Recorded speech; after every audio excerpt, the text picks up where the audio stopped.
Welcome साथीहरू, मेरो भ्लगमा आज तपाईहरुलाई स्वागत छ। अनि आज चाहिँ म इन्टर हिँडेको, हिँड्नु पनि मन छैन।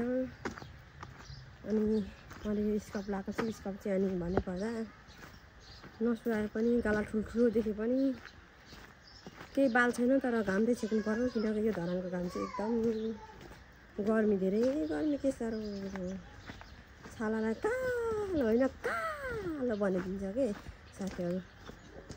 हामी चाहिँ अनि 5-6 जना जाँदैछौँ। अनि नानाहरू हुनुहुन्छ, म दिदीको छोरी हुन्छु, अनि हाम्रो चाहिँ इटरीमा आफन्त पनि हुनुहुन्छ। अनि आफन्त सँगसँगै भेटघाटसँगै हामी घुमघाम पनि जान्छौँ। अनि तपाईहरुलाई इन्जोय पनि हुन्छ मेरो भिडियोमा भनेर मैले भ्लग पनि स्टार्ट गरेको हो। हामी चोक चाहिँ यस्तो छ साथीहरू, यस्तो छ। अनि म चाहिँ नानाहरूलाई पर्खिरहेको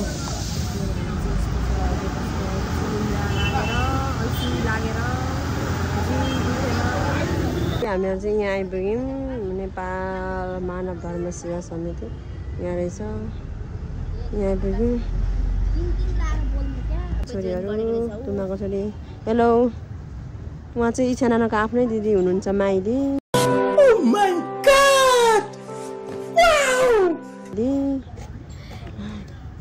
साथीहरू, यो चाहिँ हाम्रो कार हो। अनि कारमा चाहिँ हामी गइरहेको छौँ। हाम्रो भेना हुनुहुन्छ उहाँ चाहिँ। अनि हामी गइरहेको छौँ हाम्रो नानाको घर। यो चाहिँ भेना, यो ठाउँको नाम के हो? शिवालय चोक। शिवालय चोक अरे साथीहरू। हाम्रो नानाको घर आइपुग्यौँ। नानाहरूको चाहिँ घर फुलै फुलको रहेछ। अनि मेरो हालत चाहिँ यस्तो छ। अनि नानाहरू निस्किनु हुँदैछ यतातिर चाहिँ। राम्रो नि, कति राम्रो। जय मसी नाना। जय मसी। हामी चाहिँ नाना हुनुहुन्छ। A few moments later. हामी चाहिँ अहिले यो तालतलैया भन्ने ठाउँमा आइपुगेको छौँ। अनि यहाँ चाहिँ अब राम्रो राम्रो भ्यूहरू रहेछ। अनि यो सबै तपाईँहरूलाई म देखाउने छु। यो चाहिँ के हो माथि चाहिँ? तालतलैया साथीहरू, यो चाहिँ तालतलैया हो। तालतलैया घामै घाम। यहाँ कस्तो राम्रो, पानी त चिसो र छ त छ। अनि म यहाँ छु। अनि आफन्तहरू वहाँ पर हुनुहुन्छ। घाम चाहिँ बेलुका बेलुका कति चाहिँ राम्रो हुन्छ यतातिर। घाम चाहिँ बहुत लागेको छ यहाँ। नाना हुनुहुन्छ यहाँ। दिकेको छोरी यहाँ छन्। Hello hello. चाहिँ यहाँ डुल्दा डुल्दा डुल्दा डुल्दा आँखा पोलिसक्यो मलाई लिन नपुगेर। साथीहरू हेर्दा मात्रै राम्रो नि। हामी मिलौँ नि, म गर्छु ल। यसो म पनि यता गर्छु ल। साथीहरू, हामी चाहिँ अहिलेको लागि मिलिरहेको छौँ। हामी चाहिँ साथीहरू, हामी चाहिँ फुतु र दिदीको छोरीहरू हो। आफ्नो नभनेको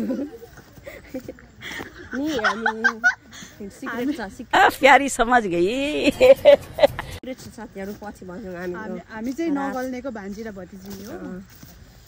तपाईँहरूले कुरा बुझिहाल्नु छ। साथीहरू, अहिले चाहिँ हामी घुम्ने नै छौँ, तर हामीलाई खासै जोस जागर मरो यो हेरेर भिडियोहरू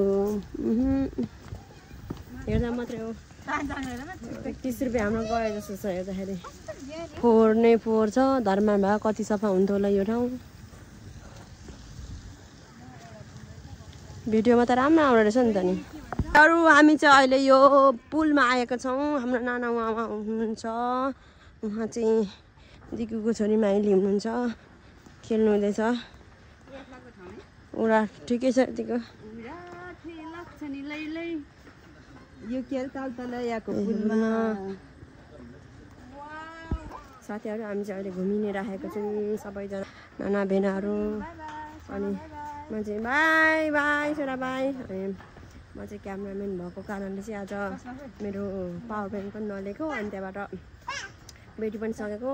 त्यहाँबाट फेरि फोटो पनि राम्रो नआएको अवस्था, मधुरो मधुरो क्लियर आएन। केही छैन, त्यही पनि आइसकेपछि यहाँ चाहिँ फोटो खिच्नुपर्ने रहेछ भनेर बुझियो। अनि त्यहाँबाट तर राम्रो बनाउनु भएको छ। ढुङ्गाको रहेछ, कस्तो राम्रो ढुङ्गाको हो कि के को यो, यस्तो राम्रो छ। अनि मलाई चाहिँ ठिकै लाग्यो, त्यति नराम्रो पनि नभनौँ होइन। राम्रो पनि नभनौँ ठिकै भन्नु लाग्यो भनौँ न तर अलिक फोहोर भएको कारणले चाहिँ अलिक नराम्रो लाग्यो अनि उयो के अरे नराम्रो भए पनि सफा गर भने त अब राम्रो लाग्छ नि त साथीहरू होइन सबैलाई त हेलो हाई ल साथीहरू हामी चाहिँ अहिले हिँडिरहेको छौँ सबैजना गइसक्नु भयो म चाहिँ पछाडि छु अहिले चाहिँ अनि अब जाने तर्खरमा छौँ हामी चाहिँ कसैलाई मन परेन रहेछ फोहोरको कारणले गर्दाखेरि यहाँ चाहिँ धेरै फोहोर रहेछ क्या अनि त्यहाँबाट यहाँ चाहिँ एउटा पानी बग्ने जस्तो देखियो यहाँ चाहिँ राम्रो छ अलिक अघिको ताल चाहिँ अलिक फोहोर थियो अनि अलिक चाहिँ राम्रो रहेछ हेर्नुहोस् त